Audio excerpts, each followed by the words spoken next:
Bonjour à tous, bonsoir à tous et bienvenue dans ce nouvel épisode. Alors oui, ils sont beaucoup d'expatriés à repartir, à quitter Dubaï après un an de vie, des fois un petit peu plus. Et ils sont bien plus nombreux que ce qu'on pourrait penser.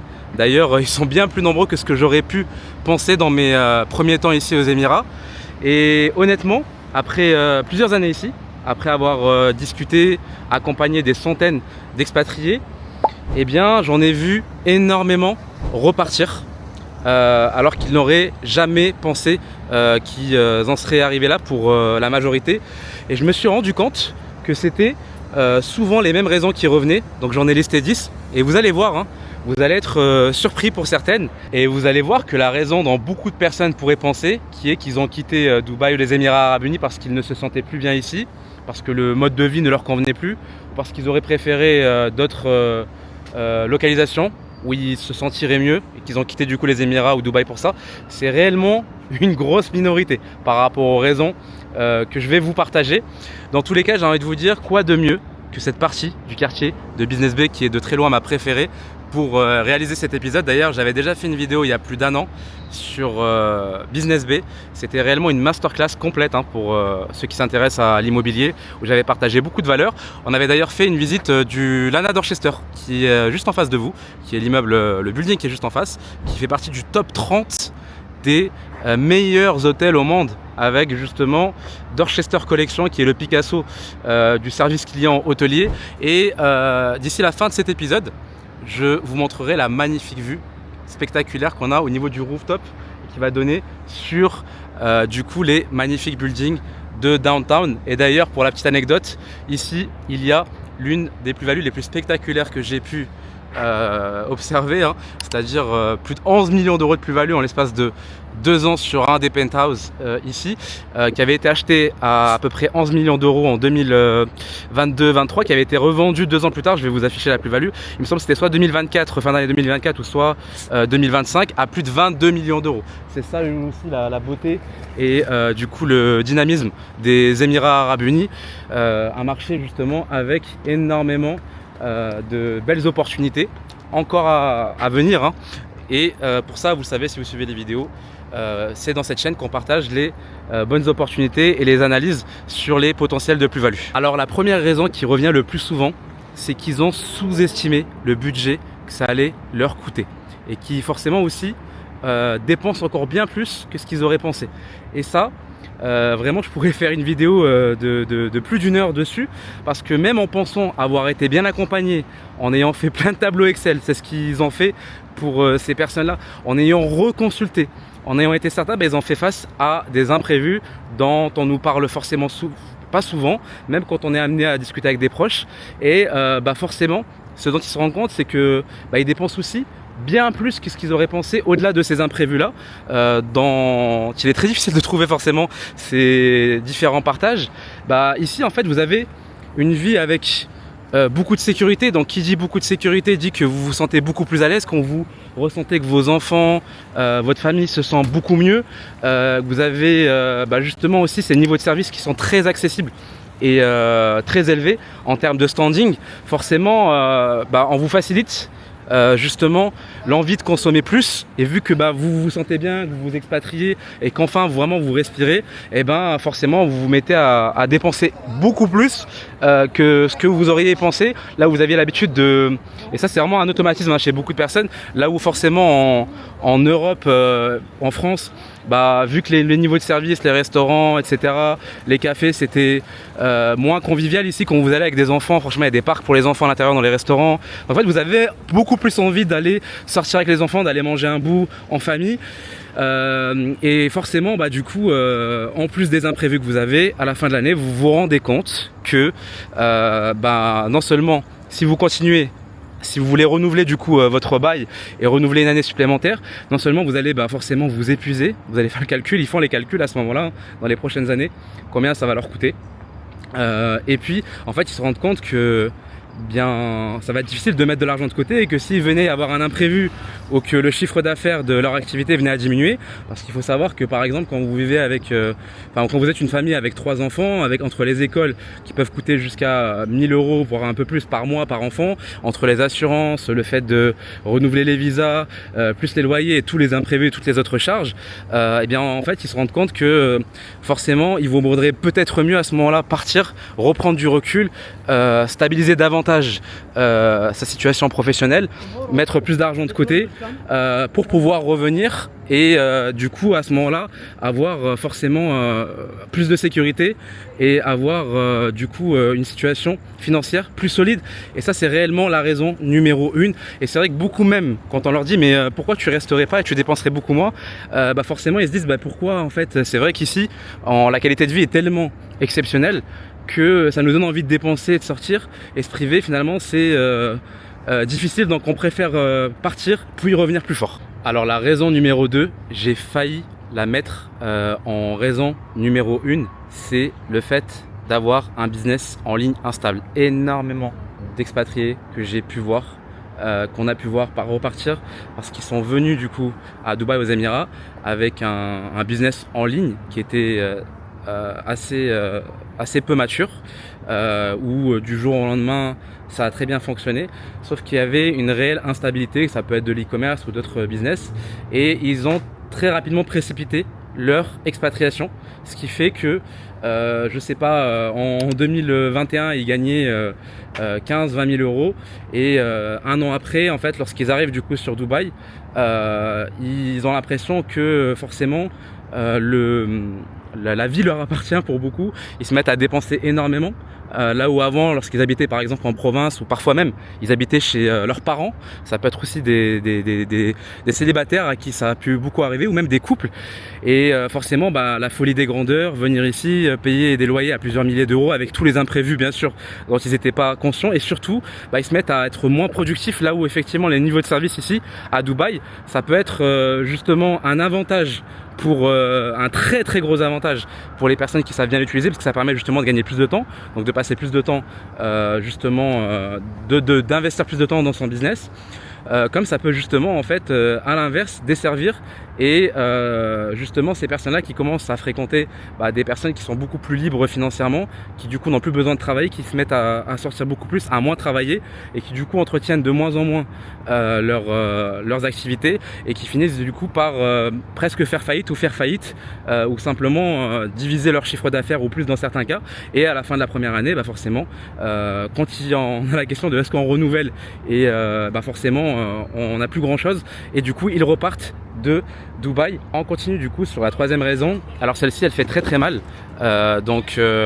alors vraiment, celle-ci c'est vraiment je pense la plus dure pour ces personnes qui en fait quittent la France, l'Europe avec toutes leurs économies, et qui ont le rêve justement de s'expatrier à Dubaï et de venir ouvrir leur business ici.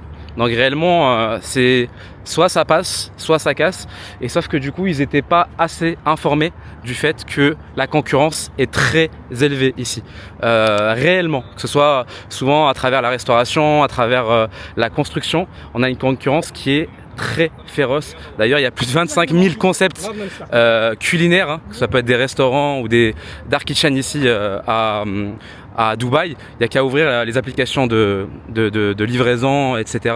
pour comprendre que même après plusieurs années, vous vous rendez compte que vous avez à peine découvert une grosse minorité de ce qu'on peut nous proposer en termes de restaurants. C'est vraiment un choix illimité, et pour vraiment se différencier c'est très compliqué, surtout si on a l'habitude de la concurrence européenne ou autre. Et bien pour beaucoup c'est une très grosse claque, et réellement ils perdent du coup toutes leurs économies, et ils sont forcément malheureusement obligés de repartir à zéro. Et parfois ça peut vraiment même être des gros entrepreneurs qui avaient plusieurs franchises par exemple déjà bien établies, qui ont réinvesti toutes leurs économies dont ils avaient pu gagner. Ils ont vraiment dû repartir bredouille, donc pour certains heureusement ils avaient certaines sécurités avec d'autres business qui pouvaient reprendre en Europe, mais pour d'autres réellement ils se sont complètement ruinés, et ça c'est réellement dur. Ensuite la quatrième raison, c'est le mauvais choix de la communauté, un mauvais environnement. Beaucoup par exemple viennent aux Émirats, à Dubaï, et vraiment veulent vraiment dépenser le moins cher. Alors eux c'est vraiment l'extrême opposé du coup, parce que vous savez les deux extrêmes ne fonctionne pas. Alors eux, c'est réellement, ils ont compris qu'il pouvait y avoir des imprévus et c'est réellement aller dans les communautés les moins chères possibles. Donc aller vraiment habiter dans des quartiers défavorisés, très peu modernes, que ça peut être du côté de Dubaï ou Sharjah, et du coup forcément avec des problèmes d'entretien dans les différentes communautés, donc avec des là où on peut retrouver des cafards, habiter justement avec des voisins qui correspondent très peu à leur culture, à leur manière de vivre. Et forcément, s'ils viennent en famille par exemple, là forcément la famille, ça peut être du coup la femme, les enfants qui se sentent vraiment pas bien, ça crée des tensions avec des problèmes dans l'appartement, un mal-être avec les voisinages. En fait, ça donne juste une envie de partir et de ne plus comprendre ce qui peut se faire à côté. Et forcément, s'ils étaient venus avec un budget où ils voulaient payer, je sais pas, par exemple maximum 1000-1200 € de loyer, forcément la question de devoir renouveler l'année d'après en payant le double ou le triple pour pouvoir se sentir un minimum bien, c'est hors de question vu que c'était le budget maximum qui s'était fixé. Et je voulais rajouter une grosse parenthèse sur le 4e point qui est le fait de mal choisir sa communauté ou son quartier. C'est aussi le fait de mal choisir ses fréquentations, mal choisir son environnement. Vous savez, ici à Dubaï, je vous rassure, il y a de très belles personnes que vous pouvez rencontrer, qui vont réellement vous élever, qui vont partager énormément de points en commun avec vous, avec lesquels vous pourrez potentiellement traverser une belle période de votre vie si vous êtes amené à construire votre vie ici. Des personnes réellement qui vont, encore une fois plus, je le répète, vous élever et qui vont vous permettre de vous sentir encore mieux que comment vous étiez, avec qui vous étiez dans la ville, le pays où vous étiez avant. Et à l'inverse, vous avez aussi des personnes qui sont justement à l'inverse, donc négatifs, qui peuvent être des mauvais opportunistes, donc des profiteurs souvent, et qui ont souvent en fait une vision assez pessimiste, ou en tout cas très pessimiste même, des Émirats Arabes Unis et de Dubaï. Et typiquement ces personnes, peu importe où vous les mettez, même dans les meilleurs endroits du monde, ils auraient toujours quelque chose à dire et ils seraient forcément toujours dans la négativité, toujours dans la critique. Et c'est souvent aussi des personnes qui s'intéressent de manière assez perverse aux détails de votre vie et qui cherchent toujours à recevoir et pas à donner.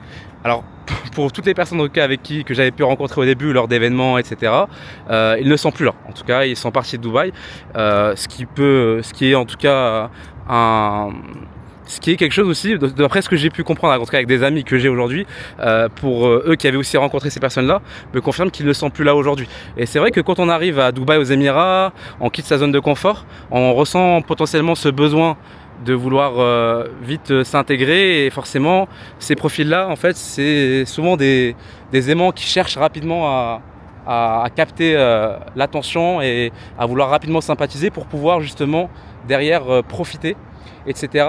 Et forcément, c'est un petit peu comme le Titanic, ils peuvent vous amener avec eux dans leur chute, vu que ce ne sont pas des personnes qui sont très ambitieuses dans les faits, même si elles le sont beaucoup dans les mots, etc. Et ça peut aussi être des personnes qui sont assez bien manipulatrices, qui veulent rapidement que vous vous associez avec eux, et certaines personnes qui ont pu effectivement se faire escroquer et qui ont pu être vidées émotionnellement après tout ça. Donc c'est pour ça que je vous invite à faire attention, parce que vous savez, souvent en psychologie, lorsque ces personnes en fait ont les maladies du cœur qui peut être le fait qu'ils sont fake, hypocrites, ils peuvent du coup souvent projeter en fait leurs défauts sur ce qu'ils voient, à savoir les Émirats et Dubaï, ou les personnes qui puissent voir en disant que tout est fake, ici les gens sont fake, alors qu'en réalité ça dépend dans l'environnement dans lequel vous êtes et de qui vous êtes. Tout simplement, en fonction de qui vous êtes, choisissez l'environnement dans lequel vous voulez être, tout simplement. Et méfiez-vous aussi forcément de certaines personnes qui ont pu vous montrer un Dubaï éphémère, comme un Dubaï où on n'a que des buildings. Alors vous le savez, pour ceux qui suivaient la chaîne, que je fais des vidéos sur la majorité de ce que c'est que Dubaï, à savoir des communautés qui sont réellement adaptées pour les expatriés, pour les familles, les couples et les célibataires. Et les buildings que vous voyez ici, c'est réellement une partie, c'est vraiment la minorité de ce que c'est que Dubaï aujourd'hui. Et vous avez des personnes qui sont là depuis plus de 20 ans, 25 ans, qui ont construit leur vie, leur famille, leurs amis, et qui ont justement, et qui le disent, qu'ils n'auraient jamais, selon eux, autant avancé psychologiquement, spirituellement, en termes de bien-être et en termes de développement business, etc. Je pense que vous commencez à comprendre que l'expatriation, c'est beaucoup plus complexe qu'un simple déménagement. Et honnêtement, ce sont des choses dont on parle très peu avant de s'expatrier. Parce qu'on voit souvent les Émirats à travers les réseaux sociaux, les belles voitures, la belle qualité de vie, la belle sécurité, le beau niveau de service, ou l'immobilier ici qui est super dynamique. Mais on voit beaucoup moins les erreurs, la mauvaise organisation, la réalité au quotidien, et puis surtout les mauvaises décisions qui peuvent coûter très cher, des dizaines de milliers d'euros, voire des centaines de milliers d'euros, et des centaines d'heures de perdus, avec un stress et un impact familial finalement. Et justement, je reviendrai dessus à la fin de cette vidéo. J'aurai quelque chose à vous partager. En tout cas, par rapport au 5e point. D'ailleurs, je tiens à faire une petite parenthèse. On est dimanche soir, il est 23h passé. Donc c'est aussi une ville de bosseurs, Dubaï. Donc j'apprécie aussi le fait qu'il y ait moins de monde par rapport à d'habitude ou aux autres heures. Je serais venu un peu plus tôt, ça aurait été le jour et la nuit sur le niveau d'ambiance. Mais comme on peut le voir, il y a des cafés où il y a du monde. On profite toujours de ce calme. C'est ça aussi que j'aime bien à Dubaï, aux Émirats, c'est que c'est à la fois dynamique, très dynamique, et à la fois c'est calme. Voilà. Donc vous entendez le bruit des voitures. Vous voyez, ça c'est le Dubaï qu'on voit, dont on peut avoir en tout cas comme seule et unique image, ce qui est forcément erroné par rapport aux nombreuses communautés qu'on a. J'ai beaucoup d'expatriés qui, en fait, à peine arrivés, même avant d'arriver, veulent directement acheter leur résidence principale. Et pourquoi? Parce qu'ils commencent à voir les loyers qui sont chers, les loyers qui augmentent de plus de 20% par an dans les communautés. Ils voient le prix au mètre carré qui ne fait qu'augmenter.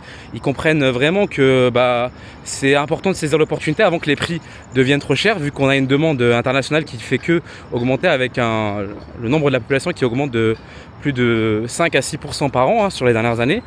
Et du coup, là, forcément, en fait, à la base, ils n'avaient pas prévu d'acheter. Et je vais vous donner un exemple lambda. Par exemple, ils avaient un budget de 700-800 000 euros au total pour l'expatriation. Et si on leur avait demandé, est-ce que tu as prévu d'investir? Oui, mais à ne pas dépasser les 400 000 euros au maximum, ou peut-être pas. Et du coup, forcément, ce qui se passe, c'est que ils achètent. Mais en achetant, finalement, en fait, ils dépassent le budget qui s'était fixé, parce qu'ils ont un coup de cœur et parce qu'ils se sont créés ce sentiment d'urgence, toujours avec le fait que les prix ne font qu'augmenter, le fait que finalement ils avaient sous-estimé le prix que ça allait leur coûter. Et finalement, à la fin de la première année, avec tous les imprévus, donc que je vous avais partagé juste avant au niveau du premier point, ils se rendent compte qu'à la fin, ça ne pourra pas continuer de manière aussi safe et sereine s'ils venaient à continuer les prochaines années. Donc il y a aussi les expatriés qui veulent très rapidement investir sur plusieurs biens immobiliers avec des achats sur plan, et du coup à la fin de l'année ils se rendent compte qu'avec tous les imprévus qu'ils avaient sur lesquels ils n'avaient pas forcément budgétisé, plus le fait qu'ils se sont créés ce sentiment d'urgence d'acheter plusieurs appartements sur plan, ils se rendent compte que ça va être dur de continuer, et du coup soit ils se retrouvent dans l'urgence de vouloir revendre rapidement, des fois à perte, ou soit forcément ils préfèrent quitter, laisser leur maison, la louer dans certains cas, et se dire encore une fois plus, on va prendre du recul et revenir plus fort. On continue sur le 6e point, et c'est le divorce. Alors ça, c'est quelque chose aussi qu'on voit pas mal.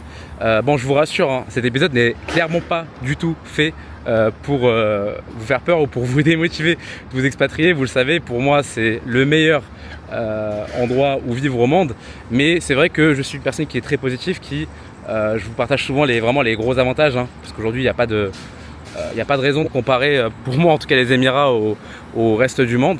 Vous savez à quel point je me vois nulle part ailleurs, mais c'est bien aussi de montrer les points d'ombre. Et c'est bien d'apprendre à les comprendre. Bien sûr, je ne pourrais pas tout vous partager lors de cet épisode, mais en tout cas, je vous rassure, pour beaucoup de couples, on va dire, ça a renforcé leur relation. Mais il y a aussi l'inverse, c'est-à-dire qu'il peut y avoir le divorce. Pourquoi? Parce que du jour au lendemain, un des deux, l'homme ou la femme sort de sa zone de confort.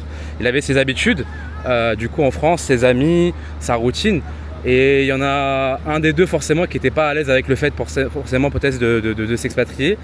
Du jour au lendemain se retrouver à être beaucoup plus vivre ensemble, passer beaucoup plus de temps et avoir quitté sa zone de confort, ça crée des divorces et du coup ça crée un départ. Ça c'est quelque chose qu'il faut partager. Je sais pas pour ceux qui regardaient la vidéo si vous aviez pensé à ce point là. Dans tous les cas, c'est pour ça que j'en arrive au 7e point, et ça c'est l'intégration. Ça va, on va dire, avec le divorce. C'est-à-dire que vous avez aussi pas mal de personnes qui sont assez casanières, donc qui quittent aussi leur zone de confort, qui ont un business en ligne. Donc qui dit business en ligne dit qu'ils travaillent à la maison et qui forcément ne vont pas chercher à s'intégrer. C'est-à-dire déjà s'ils habitent dans une communauté où ils font le mauvais choix de la communauté, c'est-à-dire être avec des voisins avec lesquels ça ne matche pas, où en plus ils choisissent un immeuble assez ancien, mal entretenu, et qu'en plus de ça ils ne sont pas sociaux, du coup ils ne cherchent pas à aller à des événements, à rencontrer du monde, forcément le choc peut être difficile, parce que forcément on n'a plus les parents, on n'a plus nos amis, du coup forcément on sent un mal-être qui fait qu'on se dit il vaudrait mieux qu'on quitte les Émirats et qu'on revienne là où on était, par exemple. Donc ça c'est aussi un conseil que je peux donner, c'est pour les personnes qui sont casanières, qui viennent habiter aux Émirats, qui quittent leur zone de confort du jour au lendemain. La chance que vous avez ici, c'est que vous avez pas mal d'événements francophones, internationaux si vous parlez anglais ou autre.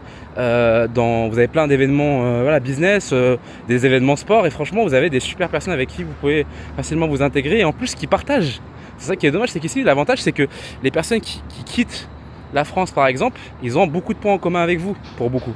Vous allez partager beaucoup plus de points en commun qu'avec des amis avec qui vous avez grandi et qui eux n'ont pas décidé de s'expatrier, qui n'ont pas décidé d'entreprendre pour certains, ou qui n'ont pas décidé de quitter leur zone de confort. Donc vous avez des personnes avec qui vraiment vous pouvez facilement vous élever. Donc l'intégration c'est un élément qui est important. Ensuite le point numéro 8 c'est malheureusement le licenciement. Donc vous avez des personnes qui justement misent tout sur le fait de trouver un travail, qui ont mis du temps à trouver un travail, parce qu'encore une fois plus la concurrence elle est partout ici, même dans le monde du travail. C'est-à-dire mettre plusieurs mois à trouver un travail, finalement trouver ce travail-là, venir aux Émirats et être licencié.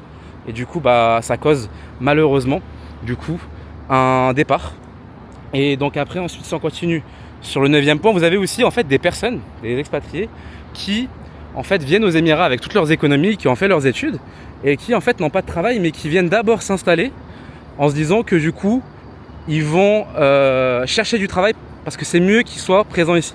Et donc ils vont qui vont rester 1 an et qui finalement malheureusement en vue de la concurrence très élevée dans certains secteurs pour des profils de cadres, ils n'arrivent pas à trouver, et forcément ils ont brûlé malheureusement toutes leurs économies et ils sont dans l'obligation de devoir partir. Comme promis au début de cet épisode, je vous fais profiter de cette magnifique vue spectaculaire depuis le rooftop de l'hôtel du Lana Dorchester Collection. Donc c'est de très loin, selon moi, la meilleure vue que vous avez à Business Bay.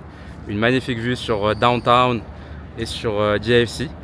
Et d'ailleurs, franchement, en même temps que je vous laisse profiter, regardez-moi cette magnifique marina d'ailleurs qui est en développement. On va avoir 2 nouveaux projets au Miniat, le même promoteur qui a développé et construit du coup cet hôtel. C'est le promoteur en fait le plus haut de gamme tout simplement de Dubaï.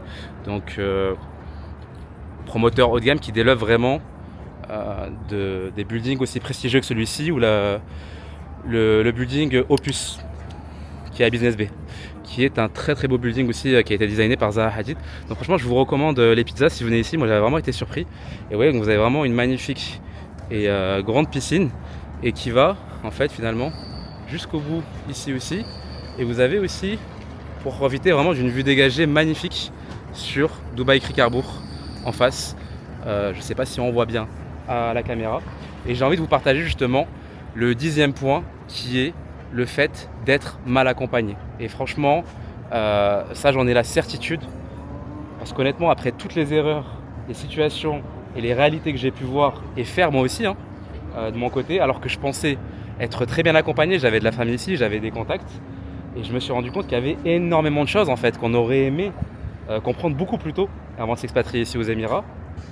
Et je vois d'ailleurs encore beaucoup de ces erreurs là qui sont faites par des anciens expatriés. Alors imaginez pour les nouveaux expatriés. Et ça peut être, comme je vous l'ai dit, le fait de mal budgétiser, parce que ça devient difficile aujourd'hui.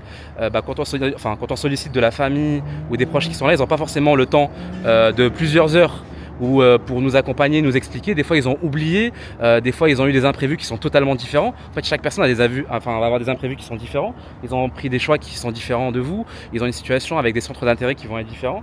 Et encore une fois de plus, tout le monde ne peut pas être à votre disposition et être impliqué et avoir connaissance de tout ce qui se passe actuellement et des mises à jour vu que ça va assez vite ici. Ça peut aussi, comme je vous l'ai dit, le fait de mal choisir son quartier, sa communauté, mais c'est aussi d'autres plus grosses erreurs, comme ça peut être aussi le fait de louer avec la mauvaise agence. J'ai déjà eu des personnes qui m'ont contacté parce qu'elles se sont faites arnaquer, ou elles ont payé trop cher leur loyer, ou parce qu'elles ont choisi le mauvais propriétaire. Finalement, pas mal de problèmes, et c'est des pertes de temps énormes, du stress énorme, avec des réparations et d'autres imprévus sur les contrats, etc. Ça peut être aussi le fait de mal connaître les lois, ses droits, que ce soit en tant que femme, en tant qu'homme, par rapport au fait en tant que locataire aussi, connaître ses droits, en tant que propriétaire, connaître ses droits en tant que couple qui souhaite avoir un enfant marié ou non marié. Enfin, c'est plein de choses en fait finalement sur lesquelles vraiment on peut faire pas mal d'erreurs, sur le fait aussi par exemple de mal choisir les écoles pour ses enfants. En fait, c'est vraiment des décisions qui vont vraiment avoir un impact parce que si on doit être amené à changer ça alors qu'on doit se focus sur autre chose, c'est finalement beaucoup de perte de temps. Et vraiment pour toutes les personnes qui ont un réel projet d'expatriation d'ici quelques semaines ou d'ici un an ou un peu plus d'un an, j'aurai quelque chose de très intéressant à vous partager dans les 7 prochains jours à travers une vidéo sur cette chaîne. Donc si ça fait plus de 7 jours que cette vidéo a été publiée, vous verrez en lien en description de cette vidéo, vous aurez quelque chose justement vous pourrez consulter. Et autrement, ce sera du coup une vidéo qui sera juste celle après celle-ci. Et concrètement, voilà, si vous avez un projet aux Émirats Arabes Unis et que vous avez besoin d'être accompagné de manière simple et pédagogique, je précise bien, et surtout pour éviter certaines erreurs qui peuvent vous coûter très cher lorsqu'on arrive aux Émirats. Il y aura justement, en tout cas, voilà, cette vidéo qui pourra vous aider. On arrive à la fin de cette vidéo et bien sûr, je vous laisse profiter de cette magnifique vue. Et je vous laisse aussi sur cette dernière question. Selon vous, après tout ce qu'on vient de voir dans cette vidéo, quelle est finalement la vraie clé pour réussir votre expatriation aux Émirats sur le court terme, le moyen terme et le long terme? Parce que selon mon expérience, j'en ai la certitude que c'est le fait d'être bien accompagné. Déjà pour anticiper les erreurs, mais aussi pour mieux comprendre les risques, dans certains que je vous ai partagés, et surtout pour mieux comprendre réellement dans quel environnement vous mettez les pieds avant de vous expatrier, que ce soit en famille, en couple ou célibataire, et mieux comprendre ça finalement pour éviter de perdre des milliers d'euros, des dizaines de milliers d'euros, des millions d'euros potentiellement. Et finalement, j'ai envie de dire, c'est aussi des centaines d'heures que vous allez potentiellement perdre, des centaines d'heures qui vont être stressantes, qui vont avoir un impact sur votre famille ou tout simplement sur votre situation, sur votre vie, sur vos objectifs. Donc, tout ce que je peux vous dire, c'est j'espère que cette vidéo a pu vous aider. Et moi, je vous dis à la semaine prochaine pour un épisode. Et je vous laisse sur ces magnifiques et dernières images.